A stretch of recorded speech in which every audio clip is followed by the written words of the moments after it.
Good afternoon, everyone. I'm Dr. Nancy Carnevale. I'm one of the developmental pediatricians here at Anna Shaw. And the title of my talk is Beyond the Tears, Helping the Child with Separation Anxiety. And we're going to talk today about what separation anxiety is. And this is kind of timely because we see a lot of separation anxiety issues at the beginning of the school year when children are starting preschool or daycare, or sometimes even kindergarten for the first time. So let me define it for you. What is separation anxiety? First of all, know that separation anxiety is a normal part of a child's development. It's the fear or distress that a child feels when they're separate from their primary caregivers. It's most common in young children, usually starting around the ages of 8 months to 9 months, and we see it usually until around 3 or 4 years of age. It can be especially challenging when children start school or face new situations, when they're away or separate from their parents. It could also occur when there are significant changes in their life. So if maybe a parent's been deployed or a parent needs to go on a long work trip, that the child just starts to experience that separation anxiety. And separation coincides with a normal developmental phase of what we call object permanence. And so let me define object permanence for you. So before infants developed object permanence, they really believe that when an object disappears from their view, it no longer exists. So when you're talking about a baby that's, 2 months, 3 months, up until about when object permanence takes place, or which is around 8 or 9 months, if you leave the room, they really are not aware that you still exist. However, around the age of 8 or 9 months, they start to understand that objects continue to exist even when they're out of sight. They begin to search for the object and may even remember where they saw it last. So it's a phase that a lot of times parents will remember. It's kind of, they're sitting at the high chair and the child drops something and starts to look for it when they dropped it. And they actually make a game out of it because they think it's fun. It's a time when kids may discover something that you hid under a blanket, and there it is. And they like to play this game, or sometimes playing peekaboo. Again, they understand that you're hiding, but you're behind your hands. So that they now know that you exist, even when you're not quite in the same room or in the same side as them. Another kind of normal phase that we see with the separation anxiety is toddlers. Toddlers are learning to assert their independence. They're starting to walk, they're moving away from their parents. And you see them kind of moving away, going across the room, and then looking back like, oh, are you there? And look what I'm doing, and I'm independent. And it's this fun stage of they act like they can do everything by themselves, and they do a lot of saying no, and they try to get away from you a little bit. But as soon as you leave, they want you right back by their side because you're the familiar one and you provide security. And it's almost like this anxiety that toddlers have is good for them because it keeps them close and safe when they're not ready to be in crowds or out in traffic, etc. So it's, again, a normal developmental phenomenon. So signs and symptoms of, of separation anxiety is the child becomes very clingy. They're holding on to you. They don't want to let you go, or they may pull on your pants, like, don't go, don't go. They may have excessive crying. They may be reluctant to go to school or daycare. In fact, some kids start to get so anxious that that before they even get to the school, they kind of know the way in the car on the way to school or daycare, and they start crying. And the older child may have symptoms such as headaches and stomach aches. A common time we see separation anxiety is around sleep, and separation anxiety can really significantly impact a child's sleep. So the child with separation anxiety may have a hard time falling asleep or staying asleep without their parents nearby. So that what happens, unfortunately, is then the parent will stay with the child until they fall asleep. But then, as we all do, we wake up in the middle of the night, the child starts crying because they're anxious because where's their parents? They might know my parents here someplace in this house, but they're not with me, and they start crying for their parents. And then, of course, the parents return to the child goes back to sleep, and then the parent leaves and the child wakes up again. And this can go on several times throughout the night, and no one's getting sleep. The child's not getting sleep and the parent's not getting sleep. Another time we see separation anxieties at school again. In a school setting, the child with separation may be very clingy. They may have crying. They may have really bad tantrums when they're dropped off at school. And those who continue to have this anxiety may not be able to function. This may affect their academic performance or their social interactions because they are so worried and they really can't participate in things. So let's talk about how to prevent separation anxiety. One of the major things to do is to have a routine. So kids do much better when they have a routine and they know the expectations, and they feel more secure when they know exactly what's going to happen. So you want to establish a predictable routine, especially during drop-offs, especially during bedtime, and that creates a sense of security. Also practice gradual separation. So at home, you want to kind of do lots of coming and going in the house, leave the room, come back, and then start to leave the child with another caregiver, even if it's for a very short period of time. It can be with grandma, it can be with again, a babysitter that you trust, and help them build that confidence that they can be separate from you for a very short period of time. And during all of this, you want to reassure, you want to comfort, but you also want to make sure you avoid prolonged goodbyes. So one good thing to do is a visual schedule. Children do much better when they can see it and they can understand it. So start off with something such as, and just do pictures. This is mommy saying goodbye to you. We're going to say goodbye in the morning. I'm going to bring you to grandma's house. Then at grandma's house, you get to play with some toys for a while. And then she's going to make you a nice hot breakfast. You're going to read some books. Then it'll be time for naps.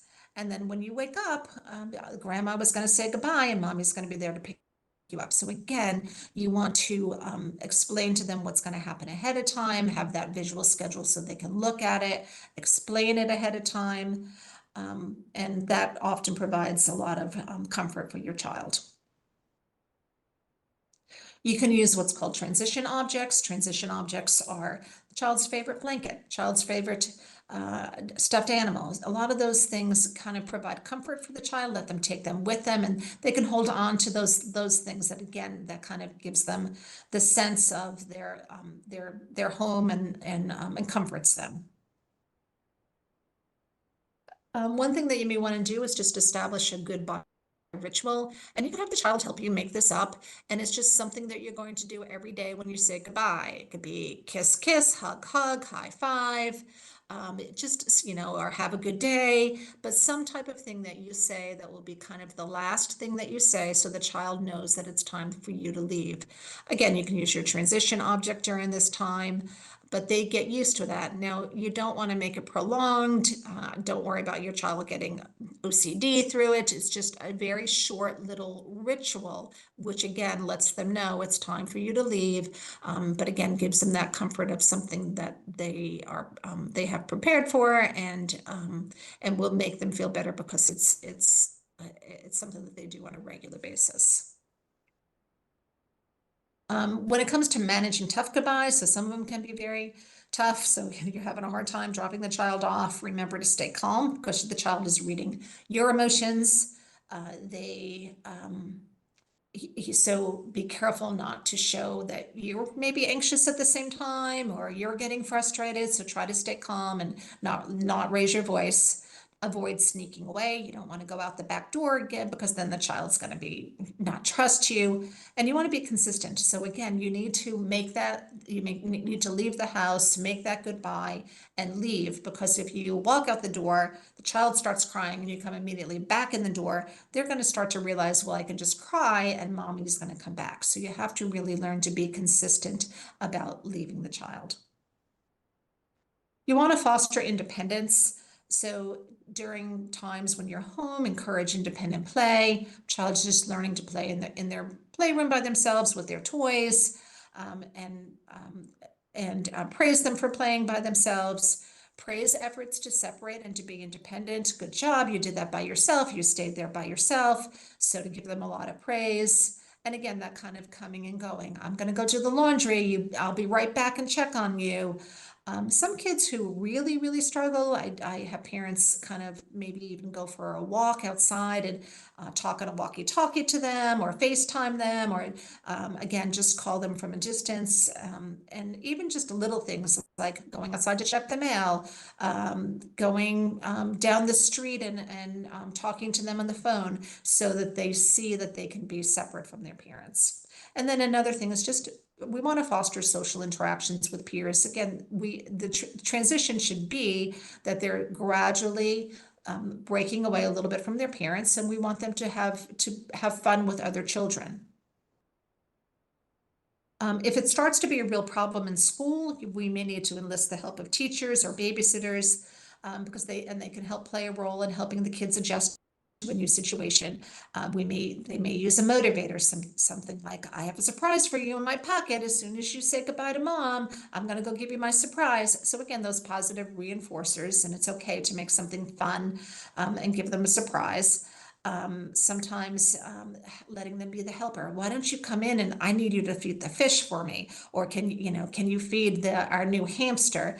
And sometimes, again, when it's really difficult, the guidance counselor, again, a consistent person or a teacher or a paraprofessional can come out to the car, get the child, let the child spend a few minutes with that consistent person, being a helper or just having fun together. And that will sometimes help that school transition if you're struggling. Remember, the parents have emotions too, and during this time, they are dealing with their own emotions about separation. They may be anxious about letting their child go. They may be anxious in general. They may be sad that they can't stay home with their child, or guilt about having to go back to work, or anger about having to work. And then children can pick up on these emotions as well. And then fatigue also can play a part in all of this. So it's important that you take care of yourself, you take care of your emotions. If you're really anxious, you may actually need to see a therapist and work through some of your anxiety yourself. Or just learn to use coping skills about it. You may need to walk out the door yourself and take a nice deep breath because that separation was really emotionally overwhelming for you too. And then enlist help. Anybody who can help. Teachers can help by making it a little bit more, by again letting them be the helper. And maybe sometimes it's better for somebody else to drop off the child, maybe a grandparent, or maybe somebody can pick up the child early, and that way again you feel a little bit less guilt about having the child stay at a certain place. When should parents be concerned about their child's separation anxiety? When is it not normal? So if it's excessive, so again, we expect a child to cry a little bit, but the daycare worker, the teachers should say, after a few minutes, he settled down, he had a great day. But if he's not, if it's interfering with what he's doing all day because he can't stop crying, that's a concern. If it persists beyond the expected age range, so again, we expect this as late infancy to preschool age, maybe even up to 4 or 5. But a child who's having separation anxiety at 7 or 8 years of age, that is not typical. Again, separation anxiety is interfering with daily functioning, causing distress. If it's really causing impairment to the whole family's functioning, it's time to seek professional help and talk to your pediatrician and maybe get some counseling at that time. So key takeaways: recognize that separation anxiety is a normal part of child development. Be aware of the common signs that you see for separation anxiety. That's a child being clingy, having tantrums. The tantrum may be due to the separation, crying a lot. Remember the strategies to help. Try to teach that gradual separation. A lot of coming and going, dropping the child off with a familiar person, having consistent routines, giving positive reinforcement. Another thing to do if you're dropping them off at a daycare or with a grandparent, maybe have that particular daycare or grandparent have again something really special to do when they first break away from you to again make that separation a little bit easier. And then seek help if the anxiety is severe or persistent. And remember that supporting your child through separation anxiety is important for their emotional development. Thank you.